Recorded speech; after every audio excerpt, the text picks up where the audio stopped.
మరియు మన ఉమ్మడి జిల్లా జాతీయ బీసీ సంక్షేమ సంఘం ఉమ్మడి వరంగల్ జిల్లా అధ్యక్షులు పెద్దలు గౌరవనీయులు పుట్టి శ్యామ్ యాదవ్ అన్న గారికి, మరి బీసీ రాజకీయ పోరాట సమితి కోట్ల వాసుదేవ్ గారికి, మరి కళా బృందానికి, అన్న మాదిగ దండోర రాష్ట్ర నాయకులు కుమారన్న గారికి, మరి కళా బృందానికి, సైకిల్ యాత్రలో నిర్విరామంగా 8 రోజులు ఈ సమాజాన్ని చైతన్యం చేస్తున్న ప్రతి ఒక్క బీసీ బిడ్డకు, పర్వతగిరి మేధావులకు, విద్యావంతులకు, పర్వతగిరి మండల ప్రజలకందరికీ బీసీ ఉద్యమ వందనాలు.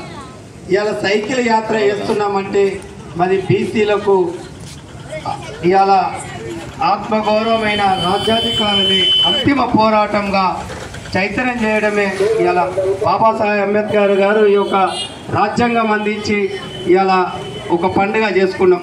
బాబాసాహెబ్ అంబేద్కర్ గారు మన సెంటర్లో 6 అడుగుల విగ్రహమై ఈ ఏలు పైకి పెట్టి రాజ్యాంగాన్ని పట్టుకొని చూపెడుతున్నాడు.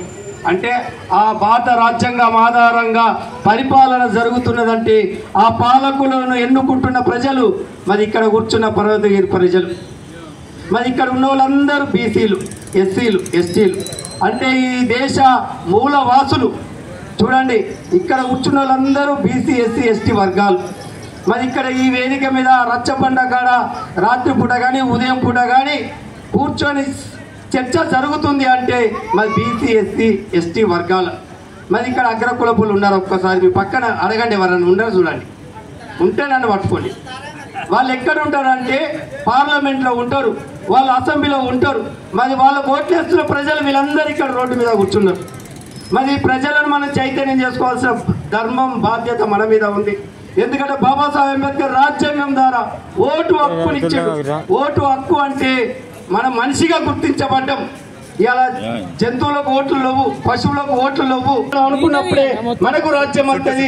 మనం చట్టసభలో కూర్చుంటాం, పార్లమెంట్ లో కూర్చుంటాం, మన పిల్లలకు విద్యను అందిస్తాం, వైద్యం అందిస్తాం, ఉద్యోగాలు అందిస్తాం. మరి ఇప్పుడు ఉద్యోగాల్లో వైద్యం లేదా అని మీరు అనవచ్చు. మీ ఊళ్ళో గవర్నమెంట్ హాస్పిటల్ ఉంది, మీరు ఎప్పుడైనా గవర్నమెంట్ హాస్పిటల్ పోతారా? కార్పొరేట్ హాస్పిటల్ పోతారు. ఆ అప్పులు తీసుకొచ్చి ఉన్న ఎకరం 6 ఎకరం అమ్మి కార్పొరేట్ దవాఖానలో పైసలు కట్టి మన పాలన బాగు చేసుకుంటామా? చేసుకుంటాం, లేదా మన చేతిలో చచ్చిపోతాం. ఇవన్నీ ఎందుకు చెప్తున్నా అంటే మొన్న జరిగిన ఈడబ్ల్యూఎస్ రిజర్వేషన్, దానివల్ల బీసీ విద్యార్థులకు, నిరుద్యోగులకు అన్యాయం జరిగింది. 35-40 మార్కులు వచ్చిన ఓసీలు అంటే ఎవరు? ఓసీలు అంటే ఎక్కడోలా కాదు, పాపన, కమ్మ, రెడ్డి, వెలమ, అధికారంలో ఉన్న వాళ్ళు వీళ్ళు. ముఖ్యమంత్రులు, పార్లమెంట్లో ఉన్న ప్రధానులు, మరి వాళ్ళ పిల్లలకు 35-40 మార్కులు వస్తేనో ఉద్యోగం వచ్చింది. మరి ఇక్కడ కూర్చున్న పిల్లలకు 70 మార్కులు వచ్చినా, 80 మార్కులు వచ్చిన పిల్లలకు ఉద్యోగాలు రాలేదంటే మన ముందే జరిగింది కదా. నెల కింద టీచర్ ఉద్యోగాలల్లా మరి మన పిల్లలకు ఉద్యోగాలు రాకపోతే మనం 1-2 ఎకరాలు అమ్ముకొని అప్పులు తెచ్చి పిల్లలను కార్పొరేట్ స్కూల్లో చదివిస్తే వాళ్ళకు ఉద్యోగం రాకపోతే ఒక తరమే ఎనుకోపోతుంది. వాళ్ళు ఏం చేస్తారు? అంత చదువుకున్నాడు వచ్చి పొలం దున్నుతారా? దున్నుదామంటే అప్పు ఇచ్చినోడు గుంజుకపోతాడు, వాడికి వంగవాడి దున్నరాదు, ఎందుకంటే చదువుకున్నాడు కదా.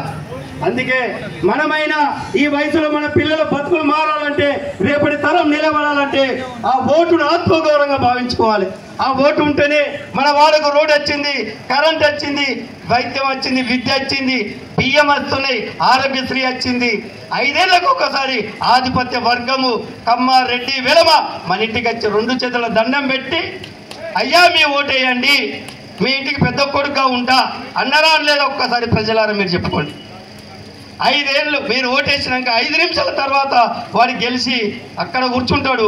మీరు 10 గాల్పులు కలిసి పొద్దున్న నుంచి రాత్రి వరకు వాళ్ళ గేట్ల ముందు నిలబడతారు, ఇట్లనే చేతులు కట్టుకొని.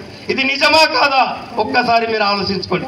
నేనేమంటున్నా అంటే జనాభాలో 65% ఉన్న వాళ్ళం బీసీలం, ఎస్సీలము, ఎస్టీలము, వరుసలతోటి, అన్నదమ్ములతోటి, బాబాయ్ పిన్నిలతో అని పిలుచుకుంటాం. ఆ వర్గాలకు బాబాసాహెబ్ అంబేద్కర్ ఓటు హక్కు ఇచ్చిండు.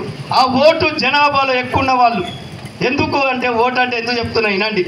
మీ సర్పంచ్కి 1 ఓటు ఎక్కువతే గెలుస్తాడు, 1 ఓటు తక్కువతే ఓడిపోయింది అంటారు.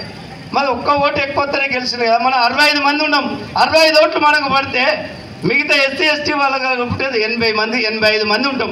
85 ఓట్లు ఒక బీసీ బిడ్డకు, ఒక ఎస్సీ బిడ్డకు పడితే 20 ఓట్ల ఉన్న వాళ్ళు రెడ్డి వాళ్ళు గెలుతారా? ఇది మన బాధ గీయాలి. ఇప్పుడు ఈ బాధ గీస్తున్నాడు తీన్మార్ మల్లన్న. రెడ్డి ఓట్లు మాకు అద్దంటాడు. ఇవాళ కాంగ్రెస్ అధికారంలో ఉన్న ప్రభుత్వంలో ఉన్న ప్రజల కోసం నిరంతరం ప్రశ్నిస్తే గొంతుగా మా తీన్మార్